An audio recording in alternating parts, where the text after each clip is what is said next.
Pagbasa mula sa mga gawa ng mga apostol. Tumayo si Pedro kasama ng 11 apostol at nagsalita ng malakas. Mga taga-Hudeya at kayong lahat na mga panauhin sa Jerusalem, pakinggan ninyong mabuti ang sasabihin ko. Mga Israelita, pakinggan ninyo ito. Si Jesus na taga Nazaret ay sinugo ng Diyos. Pinatunayan ito ng mga himala, mga kababalaghan at mga palatandaang ginawa ng Diyos sa pamamagitan niya. Alam ninyo ito sapagkat ang lahat ng ito ay naganap sa kalagitnaan ninyo. Ngunit ang taong ito na ipinagkanulo sa inyo ayon sa pasya at kaalaman ng Diyos sa mula't mula pa ay ipinapako ninyo at ipinapatay sa mga taong masasama.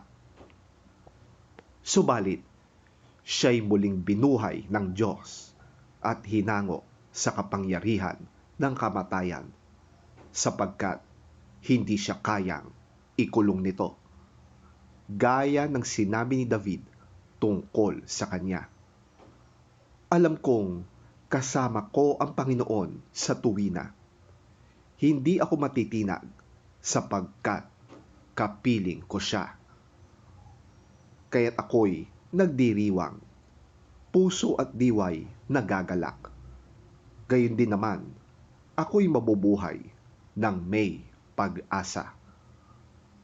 Sapagkat hindi mo ako pababayaan sa daigdig ng mga patay at hindi mo pahihintulutang mabulok ang iyong banal na lingkod.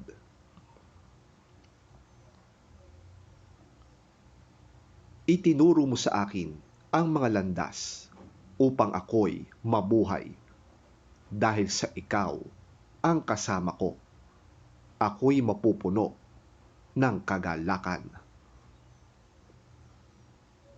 Mga kapatid, sinasabi ko sa inyo na ang ninuno nating si David ay namatay at inilibing, at naririto ang kanyang libingan hanggang ngayon. Siya'y propeta at alam niya ang pangako sa kanya ng Diyos na magiging haring tulad niya ang isang magmumula sa kanyang angkan.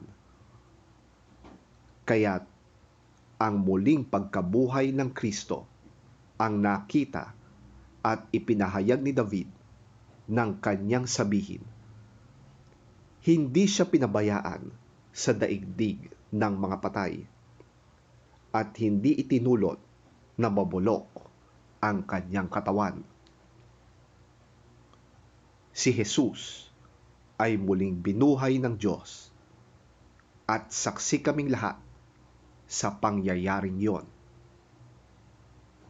Pinaupo siya sa kanan ng Diyos at tinanggap niya mula sa Ama ang ipinangakong Espiritu Santo. Ito ang kanyang ibinuhos sa amin, tulad ng inyong nakikita at naririnig.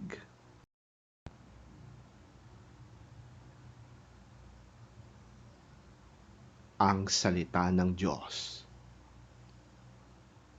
Salamat sa Diyos.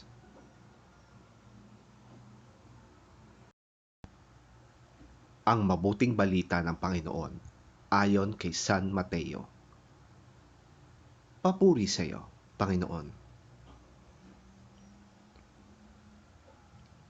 At dali-dali nga silang umalis sa libingan na may magkahalong takot at galak at patakbong pumunta sa mga alagad upang ibalita ang nangyari. Ngunit sinalubong sila ni Jesus at sinabi, Magalak kayo.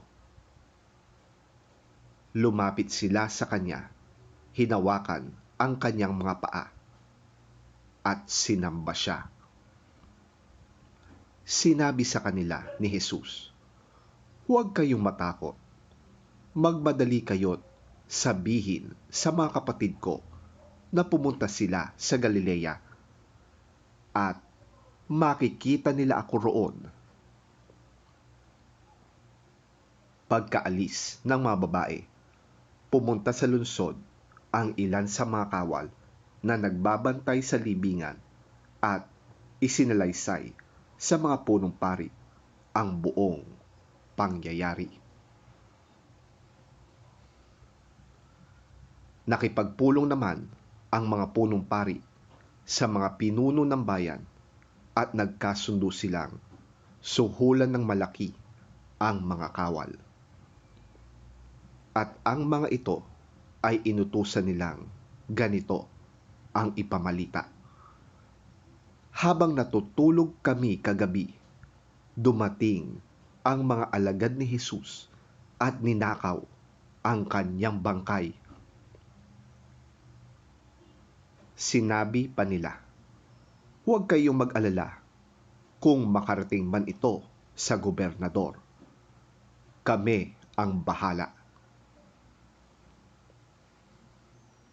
Tinanggap ng mga bantay ang suhol at ganoon nga ang kanilang ginawa. Kaya magpahanggang ngayon, ito pa rin ang balitang ipinagsasabi sa mga Hudyo.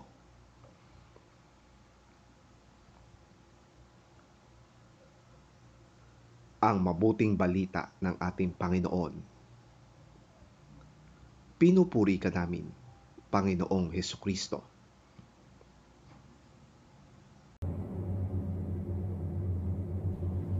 So the women hurried away from the tomb, afraid, yet filled with joy, and ran to tell his disciples. Suddenly, Jesus met them. "Greetings," He said.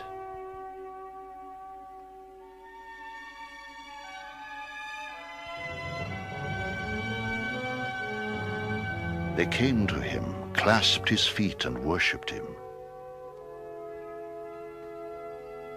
Then Jesus said to them, "Do not be afraid.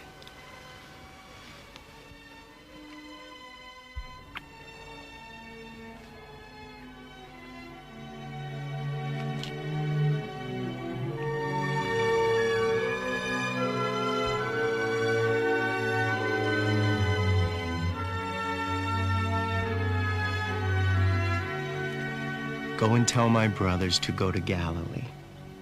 There they will see me."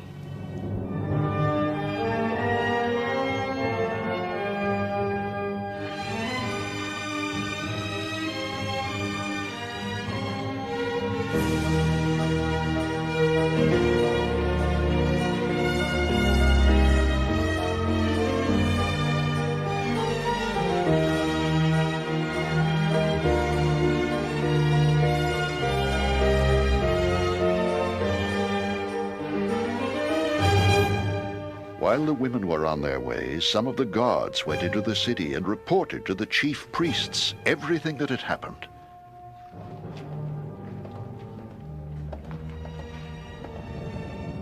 When the chief priests had met with the elders and devised a plan, they gave the soldiers a large sum of money, telling them, "You are to say, his disciples came during the night and stole him away while we were asleep.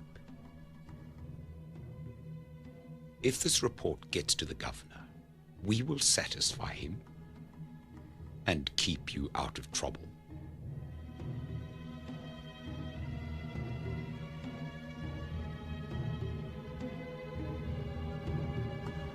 So the soldiers took the money and did as they were instructed. And this story has been widely circulated among the Jews to this very day.